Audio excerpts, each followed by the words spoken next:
Hey, welcome to Wiggins Wild World. Thanks for watching. On today's episode, we are showing you how we do our trench composting, kind of a pothole composting where we pretty much dig a hole, put our kitchen scraps in there with some cardboard and sticks, make sure it's aerated, a little bit of water, and let nature do the rest. The key to this that we've seen is making sure it's deep enough so the javelinas, the wild boars, and the wild dogs don't have an opportunity to get to it. But in the future, we're going to have plenty of these potholes throughout our garden area, which should in turn give us nice, deep, rich, black soil that we can grow with for years to come. This is supposed to be the dirt for our future garden. And I'm gonna have to amend that. So that's what we're working on bit by bit. And next is the compost and the manure. Okie dokie, I'm grabbing our compost. I've been keeping some in the freezer for the last little bit because we didn't have a compost bin. If you leave your compost in the freezer, it stays like, it freezes so it won't smell. And then it also, when it will make all this frost, like you can see all the frost on there, it makes that. And when it melts, it helps like make everything juicy, like a compost soup situation starts cooking, and then it gets the microbes a little more active and all that kind of stuff. But I'll be right back. Okie doke. Pressing to a minimum. Good. Okay, Aura's relaxing a little bit. Coyne's working on his machine. I've gathered some composting materials. I got some grass from our wash. We have a little bit of cardboard and stuff like that from our paper plates. Just a couple of mesquite branches because we don't know how well those are going to decompose. And we have some food scraps. So now I'm just going to pop them all in that hole. I wet the hole a little bit. I got some water. Relaxing with her face on a mesquite. So you want to start with a little bit of aeration under there. So we're gonna, oh, I didn't spread that out right. So we're gonna break up this grass a little bit.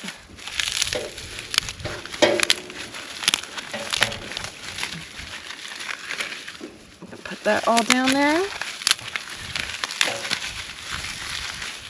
We're gonna put a couple mesquite sticks down there. A little bit more grass.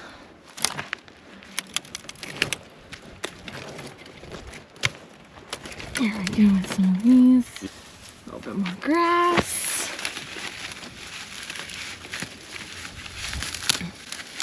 If you don't have something like this on your property or around, you can always go, maybe I shouldn't say you can go to some BLM land and get grass. Or you can. Though you 100% can totally do that. You can also order hay or something like that. If you have lawn grass that hasn't been treated with like anywhere chemicals and things, you can also use that. Especially fungicide. Like if you're using anything that, like, a lot of places in the Pacific Northwest will use fungicide, whatever you want to call it. Like, good. You cannot use any grass that has weed and feed or fungus killer for your composting. It will 100% kill all the beneficial bacteria and the beneficial fungi. So good call, babe. Yeah, you don't want to have any kind of hard chemicals that will mess with what you're trying to grow, because we're trying to get like the bacteria and yeast and stuff that lives in the food or on the like food and in it. We're trying to get it all to like start making some crazy bacteria juices. And earlier I was talking about how freezing your compost, it makes it kind of turn to mush and it gets things jump started. You can it's defrosted now a little bit, and you can kind of see how it's a little mushy versus that like fresh stuff that was never frozen and was just sitting on the counter. All right, so now we've got a bunch of food scraps, some old meat in there. We're gonna throw some goat from our buddy that told us not to eat it.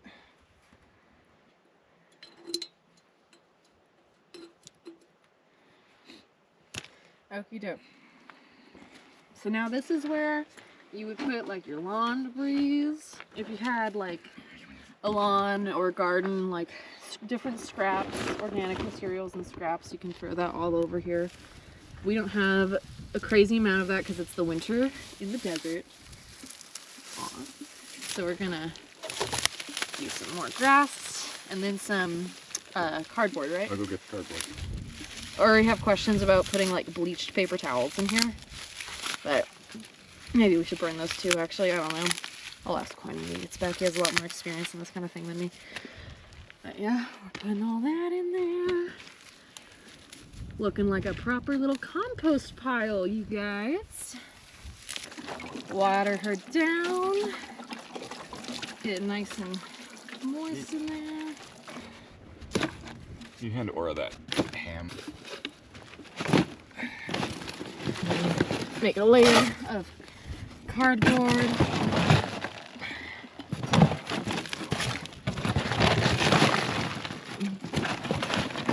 Put that in there. Should we put a couple more sticks on top? Sure. Especially the thorny ones to keep the shit out. We can go get more thorny ones. Just do that. If you have an established colony of earthworms, grab a handful, throw them in there with some worm castings. Another thing that works really well is that Alaskan fish fertilizer. It's organic. It's like $20 for a gallon, or you can get the quarts at Home Depot and Walmart. Should I grab some to put in here? That stuff I'm really afraid of it attracting the javelinas because it's loud. The worst. So like, people do not like it. Smelly. But pigs and javelinas will be like, oh my god. And dogs, like our dog will dig that up if we put that in. So this is where we're at right now. Victoria's done an amazing job. I can't reach. I guess.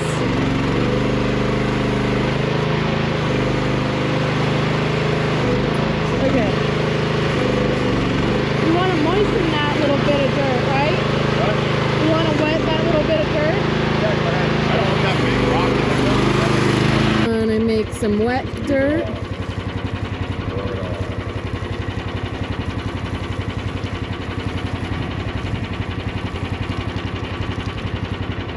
Should I go get some more water? I love you so. Oh, My turn to water. we both love watering. Let's use this big rock. This thing looks like a mastodon or a megalodon, dude. Yeah. I love it. You know, it's still dry right there. Yeah. Sucks. It's that hydrophobic soil. More, like, better soil you'd want to use, or will we have to dig down? It'll eventually like work its way through, but what like we're going to have to do to make this like really do its thing, we're gonna have to just keep adding biological material. It's just like the people that try to green the desert and are slowly figuring out you have to use water to do it. You have to have biological material that breaks down in order for you to have soil. Yeah, like you have to have life to get life. Exactly. Tiny little mesquite leaves, but that's about it. Mm-hmm. Grass works too, but like you said, if it's fertilized or fungicide, it's fucking worthless. Heads up, dog.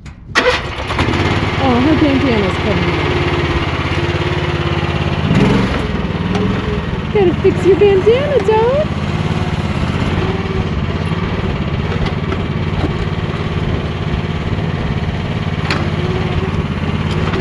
And now you just cover it and kind of tamp it down.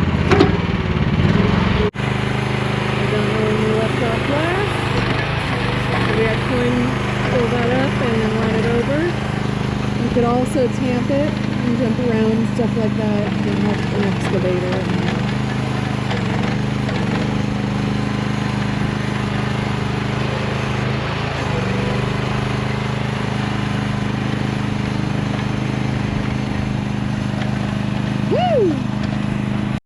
My Fergalicious. You are fergalicious, even in this economy. Even in this economy. This is our compost hole. We covered it up. And Yeah, so this is down how far? like 2 feet, 3 feet. Yeah, I think we're about 2.5-ish. And yeah, so there's probably only about a foot of like material and probably like 2 feet of dirt on top, wouldn't you think?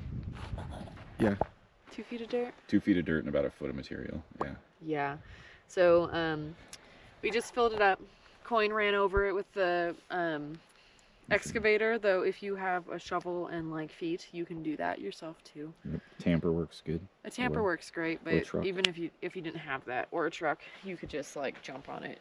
I was thinking, well, in my head I was kind of thinking we'd go this way in a grid pattern, but we might go more that way or over here. This whole area needs to get kind of soil amended, so we're gonna see how that happens. We're looking to get some manure delivered. We contacted someone on Facebook Marketplace and they deliver. I can't remember how much it is. Yeah, we're really excited to do our garden. We're gonna get a truckload of compost or composted manure delivered. And we'll see if we can turn this sandy dust of nothingness into some life.